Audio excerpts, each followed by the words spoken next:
4-5 tahun yang lalu barangkali saya selalu menghimbau ke teman-teman terdekat saya tuh Kak.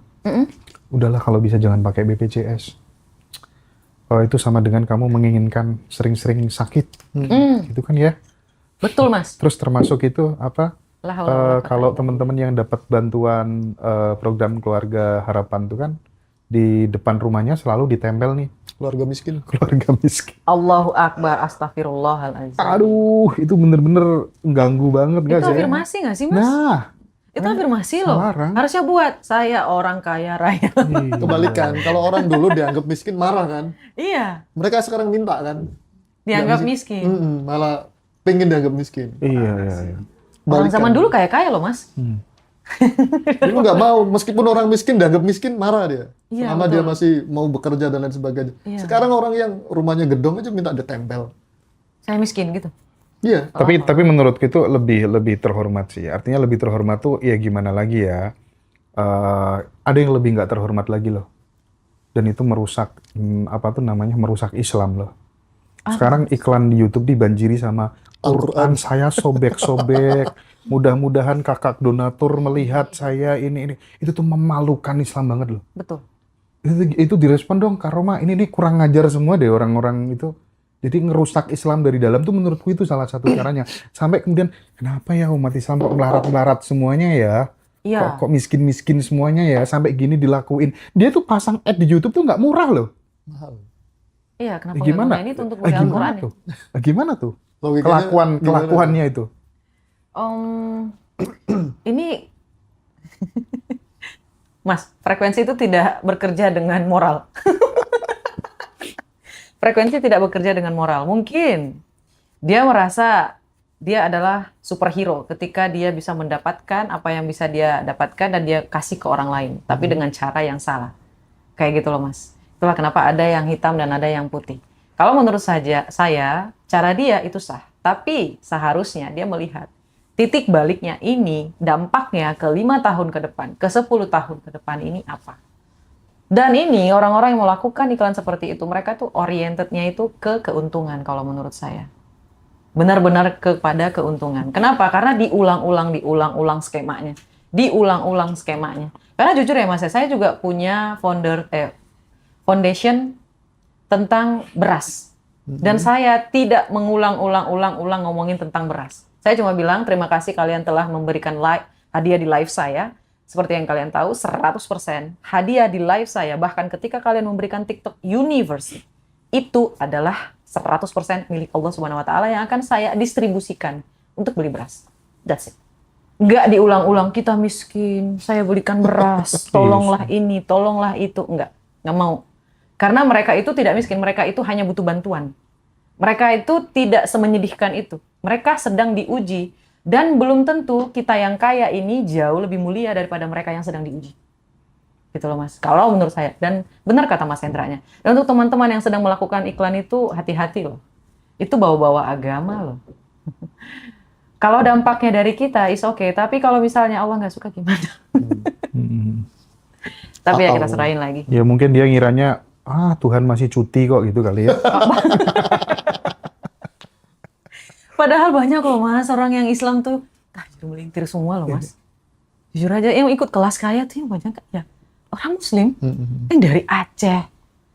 Padahal itu nggak murah loh Mas. Nggak murah, online kayak gitu harganya, ya mau-mau aja kayak, berapa online sekian? Oh, nah. Berapa online sekian? Nah. Iya. Dan itu rata-rata ya Muslim semua.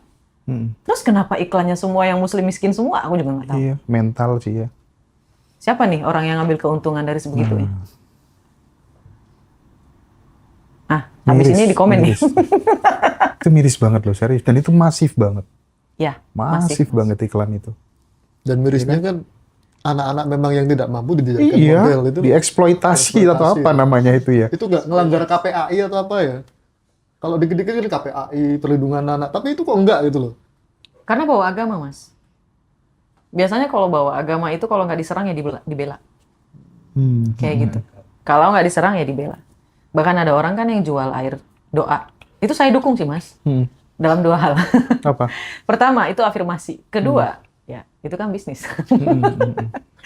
Kan saya udah bilang, permainan frekuensi itu tidak bekerja dengan moral. Itulah kenapa Allah selalu kasih ada dosa dan pahala. Jadi hati-hati. Perhatikan, kita mau banyak dosanya atau mau pahalanya. Mana nih? Jadi dosa ditanggung masing-masing. Mhm. Gitu. Nah, Kak Roma, aku pengen sedikit masuk ke tabel ini, teori kesadarannya Hawkins ya, yang force dan power gitu.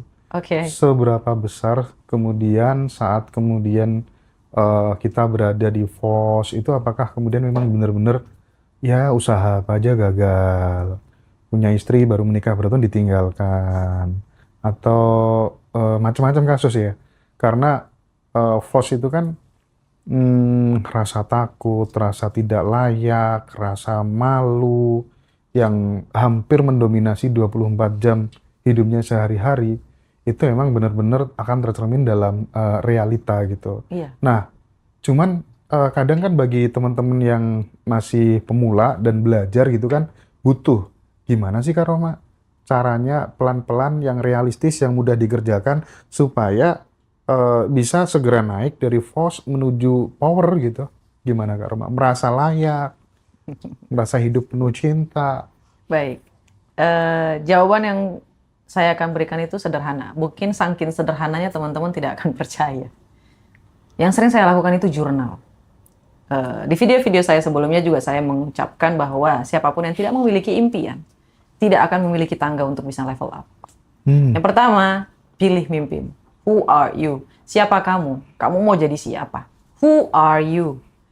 Karena begini, orang-orang yang memiliki rata-rata ya, orang-orang yang memiliki pertama, pernikahan yang gagal, bisnis yang gagal, itu pasti keluarganya pernah mengalami hal tersebut. Dan ini terjadi di depan matanya. Sehingga dia ngerasa, oh rumah tangga itu harus hancur ya. Oh rumah tangga itu ternyata sulit ya dijalani. Oh ternyata kayak gitu ya sulitnya berbisnis. Ini akan tertanam Mas. Karena identitas lama ini berasal dari pertama, didikan orang tua. Mohon maaf para orang tua. Didikan orang tua. Kedua, lingkungan sosial. Ya. Yang ketiga, pendidikan. Yang keempat, apa yang dia alami dan apa yang dia pelajari selama dia hidup. Ya. Yang paling krusial adalah keluarga. Kalau di dalam keluarganya ini selalu meributkan tentang uang, selalu meributkan tentang apa sih namanya? Percintaan, orang tuanya tidak harmonis, bisnisnya gagal. Ini akan tercermin Mas di masa depan. Dan bagaimana cara merubahnya seperti pertanyaan Mas Hendra? Pertama itu adalah jurnal. Saya selalu mengungkapkan jurnal. Lakukan jurnal. Kalau kamu mau tahu secara lebih detail, kamu bisa ikut ke seminar kita, Level Up, ada di sini nih. Oke? Dan kalau misalnya kamu mau yang, Kak Roma belum ada duitnya atau gimana, ya silahkan kamu beli dulu e-booknya, kamu pelajari. Kalau hati kamu sudah mantap, kamu masuk ke dalam seminar kita, ya nanti saya jelasin. Saya bantu. Kalau mau berubah. Kalau nggak mau berubah, ya nabung dulu kesadarannya. Oke? Insya Allah pasti ada rezeki. Yang kedua, afirmasi. Afirmasi. Ini saya akan kasih clue ya. Kenapa saya selalu bilang, afirmasi itu harus dilakukan ketika kamu mau tidur dan ketika kamu mau bangun. Ini selalu saya lakukan. 15 menit. Ya, kenapa? Karena ketika di saat yang berdua ini, alam bawah sadar kita itu sangat-sangat terbuka, Mas. Untuk ditulis ulang. Jadi ketika kamu mau bangun tidur, jangan mengeluh. Kerja lagi males banget. Jangan. Sayang banget. Sayang banget. Ketika kamu bangun tidur, imagine. Wow, ya Allah ya Rabbiku enak banget dapat 5 juta ya Allah. Dari mana ya? Bodo amat gak tahu dari mana. Mikirin lagi 5 jutanya buat apa ya? Oh jalan-jalan, buat ini, buat itu. Pikirin aja yang baik-baik baru bangun tidur tuh. Oke? Terus ketika mau tidur ya, maafin dulu siapapun yang nyakitin kamu. Bayangin lagi, wah enak kali ya dapat bisnis kayak gini. Untungnya segini, beli ini, beli itu. Masya Allah ya Rabbi tabarakallah. Terus baca doa tidur kayak gitu. Oke? Jadi kalau misalnya Kak Roma, hubungan rumah tangganya hancur berantakan atau gimana, lupakan dulu. Jangan sampai kamu tidur dalam keadaan kamu marah. Jangan. Karena besoknya energi kamu akan drain. Jatuh. Oke? Lihat. Ini aja tuh isinya udah banyak ya. Apalagi kamu ikut seminar. Silakan teman-teman join tanggal 6 Maret ya. Yang mau ikut belajar langsung sama Kak Roma. Ya, betul. Nah, yang terakhir Mas. Apa tuh? berani guys. Berani. Berani. Tidak akan ada yang berubah di dalam hidup kita. Tidak akan berubah nasib seseorang jika dia tidak merubahnya sendiri. Kamu jatuh, gagal, naik lagi. Kamu jatuh, gagal, naik lagi. Jatuh, naik lagi. Sampai Tuhan berkata, nak waktunya kamu kembali. Kembali untuk menjadi raja yang sesungguhnya gitu loh Mas. Jangan pergi kembali ke alam bakar. Ya Allah ya Rabbi. Mas Hendranya jahat. Oh ya, nama acaranya besok seminarnya apa Kak? Level up energi. Level up energi. Ya, level up energi. Monopoli Merubah diri. hidup dengan level up energi. Betul, merubah Keren hidup dengan banget ya. level up energi, monopoli diri menjadi raja. Mantap jiwa. Oke, bukan raja di hidup orang, tolong. Raja. Di hidup kamu. Raja Solo. Raja Jawa. Oh, udah ada Mas. Oh, ada ya? Iya, udah ada. Saya akan bekerja keras mati-matian. Gitu ya. Aduh. Untuk siapa Mas? Untuk Dirinya PSI. sendiri. Oh, untuk PSI. Baik. Ya, kita doakan yang terbaik ya Mas. ya. Iyalah ya. Gimana Kak Roma, cara letting go yang benar itu seperti apa? Letting go. Letting go. Oh, ini sempat viral nih Mas. Ngomongin soal cinta. Iya. Iya. Terus ada yang bilang kayak gini, enggak, di saya nggak kayak gitu. Saya malah diblok katanya. Terus banyak tuh Mas, mereka bertengkar kayak gitu. Ini Kak, nggak akan connect sama orang yang nggak tulus. Ini cuma dilakukan oleh orang-orang yang tulus. Melakukan cinta sampai sebegitu tumpahnya, sampai cintanya habis Mas, lalu dia bisa move on. Oke. Nah, ada yang salah paham Mas. Ketika kan saya bilang, tuangkan tangki cintanya Mas. Ya, dia mengartikannya dengan cara yang aneh Mas. Saya nggak ngerti. Dia bilang, saya udah ngasih tubuh saya, saya udah ngasih harta saya, saya udah ngasih semua-semuanya. Ketika kita pacaran, terus saya ditinggalkan. Dalam hati saya ya Mas, kamu ngapain? Kamu ngapain? Ngasih cinta itu bukan dengan memberikan tubuh gitu loh Mas. Bukan. Kayaknya ada yang salah paham di situ loh Mas. Ini saya lurusin ya teman-teman semuanya ya. Ketika kita ingin move on, letting go, ya, tuangkan isi cintanya. Tuangkannya itu seperti apa Kak Roma? Pertama, di garis bawahi, never ever giving your body. Jangan pernah memberikan harta berhargamu satu-satunya untuk yang bukan suamimu. Oke? Oke? Garis bawahi, bold. Oke? Itu yang paling bold. Jadi berhenti komen yang aneh-aneh di situ. Terus, yang kedua adalah, kalau dia ngeblok kamu, ya, dan kamu tidak bisa mengungkapkan rasa cinta kamu tuh, pergi ke tempat-tempat yang pernah kamu datangin bersama dia. Sambil makan, sambil nangis, bodo amat. Ya, aduh enak banget ini dulu kemarin makan di sini barengan. Aduh ini enak banget kemarin makan ini barengan. Nikmati sampai kamu jenuh, sampai kamu bosan, sampai kamu merasa kayak, kok aku tolol ya? Oh kayaknya udah enough deh. Oh kayaknya udah selesai deh, kayak gitu. Itu tangki cintanya harus dituang kayak gitu loh Mas. Bahkan ada orang yang dia pura-pura lupa sama perasaannya, tangki cintanya ditutup bukan dituangin, akhirnya ketemu lagi di masa depan, terjadi perselingkuhan. Itu makanya banyak banget tuh Mas, orang yang belum move on, terus dia ketemu orang lain, terus ketika datang lagi yang masa lalunya, itu menjadi Masya Allah tabarakallah jadinya. Kayak gitu. Jadi lebih baik dituangkan dulu tangki cintanya sebegitunya. Yang ketiga, kalau orangnya masih ada, pepet terus. Pepet sampai hati kamu puas gitu. Pepetnya kalau dia ilfil gimana Kak Roma? Kamu gimana cara deketin sampai dia ilfil? Ada yang komen gitu Mas. Bang Yo. Rebini aku apa sih? Kalau dia ilfil, kita lihat dulu, kita ngedeketinnya gimana sih Mas sampai dia ilfil kayak gitu. Misalnya, kita deketinnya, ucapin aja selamat pagi. Halo, selamat pagi. Mudah-mudahan hari ini hari kamu bagus ya. Hari ini rezeki kamu luar biasa. Udah, sampai di situ aja. Jangan tanya-tanya, kenapa kamu nggak balas? Kenapa kamu nggak nelpon aku? Kenapa cinta aku tidak kamu balas? Enggak. Kita kan mau nuangkan cinta, bukan minta balasan. Iya betul, siapa kayak gitu ya Mas ya. Terus ketika kita ada rezeki nih, ya kita mau ungkapkan cinta. Hey, aku lagi ada rezeki nih, kamu mau ketemuan nggak biar aku traktir? Misalnya kayak gitu ya. Tapi ingat, melakukan yang 3 hal ini harus dibarengi dengan self love. Ini hanya bisa dilakukan oleh orang-orang yang sudah mencintai dirinya sendiri, Mas. Jadi tahu batasan. Tahu batasan. Nah, orang-orang yang tidak ada batasan, kamu cinta sama aku, ayolah ke Oyo. Nah, berarti sering dapat orderan ke. Mohon maaf. Nggak waktu Gojek Tidak. dulu loh. Enggak. Oh enggak. Nggak pernah. Oh, nggak Saya akan dengan gamblang menolak. Bukan menolak lagi, saya akan bentak, saya akan tampar mungkin. Loh, Wih. menolak orderan ke Oyo kenapa ditampar? Kan dapat uang dirimu. Bukan Mas, kan ngomongin soal ini. Gojek. Gojek. Mana nih Mas? Dulu kan sempat punya kerjaan. bingung nih. Enggak, dulu kan katanya kan sempat jadi ojol kan. Otak saya udah ke negatif nih.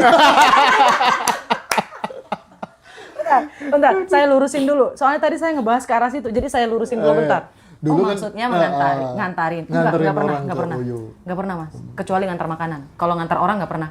Mereka akan satu ciri khas mereka itu mereka gimana ya bilangnya? Pernah nggak ya? Saya ingat dulu, Mas. Enggak pernah, hampir nggak pernah. Alhamdulillah nggak pernah.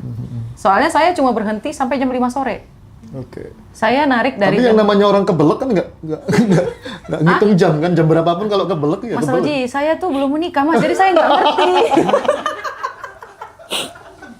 Ini nih ada pertanyaan nih. Apa. Kan belum menikah. Heeh. Lah gimana kalau ada peserta kelas? Kak, gimana sih? Aku tuh pengen ikut kelas kakak biar cepet dapat jodoh. Yang ngajarin belum dapat jodoh. Nah, itu. Nah, itu jawabannya saya bukan gimana? tidak dapat jodoh ya, Mas. Ya, Iya. banyak yang lamar, tapi saya nggak mau. Oh, oke. Kenapa saya nggak mau? Ya karena saya belum mau. Oke. Bukan menolak rezeki ya, Mas ya, bukan. Tapi saya ngerasa Kriterianya terlalu tinggi paling ya? bukan, Mas. Bukan apa? Belum gini loh, Mas. Saya tuh mungkin ada tipe juga ya, Mas ya. Mungkin karena saya Capricorn ya. Jadi saya cuma bisa menikah sama orang yang saya sukai. Jadi kalau saya melihat seseorang, wah, beneran loh, Mas. Saya tipikal orang yang saya yang pepet gitu loh, Mas. Oh. Ini sudah berharap nih.